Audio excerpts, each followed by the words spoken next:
So when you execute on these key things, it's like unlocking your own superpower. I truly believe that it'll catapult your job, your life, your career, your business, whatever you want. Hey guys, Drew White back with you again. Today I'm coming at you with a little bit of head knowledge. I've been doing a little bit of research and searching, studying on today's competitive job market because, well, with the recession coming up, or not necessarily coming up, I'm not an economy expert, but I do know that, like you, I've heard plenty of talk about it in the news. Recession or no recession, there are definitely some key skills that will not only just get you hired faster, it'll get you noticed faster, it'll get you promoted faster, and it'll just all the way around increase what you got going. Whether it's your work, your personal, anything in between, whether it's a job, a career, building your own business. These are key skills that you should know, and if you're looking to get a job, any hiring manager is going to be looking for, and if you're a hiring manager or you're a business owner, you should be looking for these skills. In no particular order, I'm going to really kick it off. Got 5 skills for you today. Stick around to the end and I'll have a 6th bonus one. It's starting off again in no particular order. However, this one probably would be the most important. Would be communication. Being able to clearly and thoughtfully express and transmit your ideas, your thoughts, or even a method or means to do something, regardless of what it is, your wants, your desires. Communication is key. All right, and then next on the list, we've got teamwork skills. In any organization, it's a giant team. That's why even in whether you're an adult playing on a rec league or you have kids, that's why team sports is important. It really lays that foundation for the teamwork, really helps to teach you, interpersonal skills and how to lead a team, how to work together on a team, and also leadership within the team. One of my other videos was talking about how leadership is not just vertical between the people below you, but it's also leading the people above you, and to your right, to your left, your peers. So that's why teamwork is important. Along with teamwork, time management. If you have good teamwork skills, time management will also be a little bit easier because one part of time management would be delegation. If you don't have anybody to delegate to, then you can't delegate. So teamwork, time management, they kind of go hand in hand. Without effective time management, you're not going to get what you need done during the day, and you're going to be backed up on projects. Not a good look. Probably going to not go very far, and that's probably going to happen very quickly. All right, and then moving on from time management, we have problem solving. You'll probably have to use some problem solving skills in order to really get good at time management. Also teamwork and communication. They'll help you figure it out as far as coming up with a plan, figuring out what the problem is, what the most effective solution is going to be. It's really going to be what's going to help get you over that extra step. Even if you don't effectively learn teamwork, or, well, I pray you learn communication. Again, that's essential for whatever you're doing, not just work, but everyday life. You need to be able to effectively communicate. Also, leadership. Again, another video I talked about leadership. Leadership is critical, it's key. Whenever I was running a shop, I needed all 5 of these in anybody I hired. I needed communication because, again, I was running a shop, so I didn't want anybody to get hurt, get killed. I wanted everybody leaving at the end of the day with everything that they came in with. I wanted all their digits, I wanted their eyes, their ears, everything intact. Everybody to stay safe. That was also part of leadership. You got to care about your crew. I would always, make sure that everybody had everything they needed. I would come out of pocket for that. I'm not saying that you've got to, but that helps make an effective leader. Helps build teamwork. Also, it really helps with problem solving skills, and then again, it also helps with really making an effective organization as a whole, between both the employees, the management, and the customers. And also it builds better friendships and relationships in your personal life as well. Now, I told you there was going to be a bonus tip. Bonus tip, critical thinking. It's just a little bit different from problem solving. Critical thinking is where we break it down to its more base elements. And that's one reason why critical thinking is really important. A little bit, in some ways, I might even rank it just a little bit higher personally than problem solving, because with critical thinking you have more effective problem solving. Although it is a skill, a step that I think you really need to have a pretty solid foundation with problem solving in order to really be able to most effectively critically think. I'm not saying you can't do it. You can definitely think critically without any problem solving, but it's very, very difficult. If you're getting any information out of this video, or you think anybody else could, I pray, I ask you, like, subscribe, share it with somebody. Let me know what you think out of the skills that I listed. What's the one that you think you're best at? Post it in the comments. And tell me which one you're going to work on, which one you're going to struggle, which one you're going to pick to strengthen. I know me personally, I've been working on my critical thinking and my problem solving, so kind of more of a critical problem solving. Think about that one. Just to think about different ways to get more creative with just different things. I mean, let's think about it. Bottled water. I don't have one on me, but think about a bottle of water. How creative is that? But it took creative and ingenuitive thinking for somebody to take that bottle or that water that comes from the sky or a lake or a river or whatever, put it in the bottle, and charge us for it. Making big bucks doing it. So again, creative problem solving is what I'm working on. So when you execute on these key things, it's like unlocking your own superpower. I truly believe that it'll catapult your job, your life, your career, your business, whatever you want. 3 things that you can do to help get better at communication is be clear and concise in your communication. Also, you want to prepare ahead of time for any conversations or any presentations that you might have. That way, if anything comes up, you're ready. Also, it'll help you be more confident in your communications, your speaking, and everything like that. You also want to be careful of any nonverbal communications, such as your body language, your tone of voice. You want to make sure everything matches what you're trying to say. Bonus tip 2, or bonus tip also, you want to make sure that you're listening. Listening, and active listening more specifically, is a critical part of communication. Communication's a two-way street. You transmit, I receive, I transmit, you receive. There's somebody transmitting, somebody receiving. It goes back and forth. So those are actually 4 things that you can do. 3 plus a bonus makes 4. Now, moving on to teamwork. 3 things we can do as far as teamwork goes.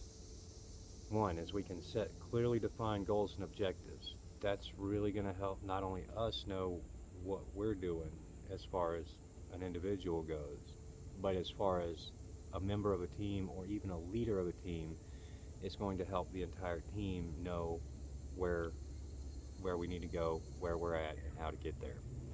Also, along with that, setting clearly defined roles for your members of your team. I had me as my manager, I was my manager, I had my assistant manager, and then I had other technician roles and other various sundry roles when I was running a shop. You'll have your CEO, your COO, your CFO, and then other different accounts managers, customer service representatives, other things like that. So having clearly defined roles for your team is a very, very good thing. Also, seeking to understand each and every team member, at least as far as being able to work together with them and understanding each other's differences, so that, again, I might not be so good at numbers. You crunch numbers better than I do. So, since I'm faster at typing and you're better at crunching numbers, you can crunch the numbers, I'll do the typing, and together we'll get it done a whole lot faster that way. So that's how differences actually impact the team in a very, very good way, is because when you understand each other's differences, you better understand each other's strengths and weaknesses, and you can actually take, and where one person is strong, you can plug that into where one person is weak, and vice versa. So you're actually building a strong, cohesive unit that's not going to come apart. All right, now moving on to time management. So with time management, that's something that really, I would say, a good amount of us struggle with. I know I struggled with it for a while, and sometimes I'll catch myself slipping a little bit even to this day. So it's something that can be often overlooked. One actionable item that we can do with that is to prioritize our tasks and make sure that we're only focusing on the high priority tasks and setting it in order from the highest priority going to the lowest priority. And with that, you can take that and break down those tasks into smaller tasks and make them more manageable. That way you really are able to get it much more consolidated and effective. You could also probably knock things out faster that way. Learning to say no. That's a hard one. That's one I still struggle with to this day. I'm still struggling with it. There's a lot of, if we break it down towards what we really need to get accomplished, there are a lot of not important, not essential things that we really don't need to be doing. I don't need to be changing a tire if I'm running a tire shop. If I'm running the tire shop, I need to be dealing with the customers, and I need to be making sure that the money's coming in so my guys are getting paid. Don't need to be changing a tire. So learn to say no to those things that are not important for what you need to get done. And with that being said, that leads right into delegation. Delegate the tasks that still need to get done, that are still important, but maybe somebody else could and really truthfully should do that. And that takes a lot of letting go. And as a leader, which if you're watching this video, I know you're a leader, it's difficult. You want to make sure everything's ace perfect. And the last one, as far as time management goes, you definitely want to, honestly, as strange as it sounds, use technology to automate repetitive tasks. If it's something that you can automate, automate, because that's going to free up so much of your time. Problem solving skills. Now that's one that is definitely, it might sound hard, it might not. It's actually fairly simple. I mean, you're just going to analyze the data and facts to be able to really come up with what the problem is. And you're also going to want to practice active listening, number 2, because that's going to actually allow you to gather a whole lot more information. So if we're trying to solve a problem, even if we're working together to solve a problem, and you come to me and say, hey, look, I think that X, Y, and Z is the way to get it done. And I say, well, I think A, B, and C is the way to get it done. If we're just talking and neither one of us is actually actively listening to each other, maybe it's A, B, and X that's actually going to get it done the best. Or X, Y, and C. Or B that's going to get it done the best. It's all about active listening, because that's going to give you the best resource pool to pull from. Third thing is you want to evaluate the pros and cons of each situation, of each choice, of each decision, of each action.